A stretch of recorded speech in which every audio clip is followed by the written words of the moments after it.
Hello everyone, माझ्याकडे ही ब्रदरची machine आहे.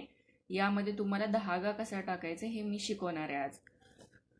हे इथे बघा, हे खाली आहे, ह्याला वरती घ्यायचं आहे असं. त्यानंतर हा रील टाकायचा आहे. इथून सरळ असंच घ्यायचं या साईडनी, इथून याच्यामध्ये अडकवून परत खाली घ्यायचं आहे सरळ, इथून वरती घ्यायचं आहे परत. यामध्ये तुम्हाला एक अडकवायला दिलेला आहे, त्याच्यामध्ये तुम्हाला अडकवायचं आहे आणि सरळ खाली घ्यायचं आहे. परत सरळ खाली घ्यायचं आहे. हे बघा, तुम्हाला दिसत असेल की तर हे बघा, हे दिलेलं आहे. त्याच्यात जस्ट तुम्हाला खाली धागा याच्यामध्ये अडकवायचा आहे. इथे एक तार दिलेली आहे छोटीशी, त्याच्यामध्ये तो ऑटोमॅटिकली जातो आणि सोडून द्यायचा असं.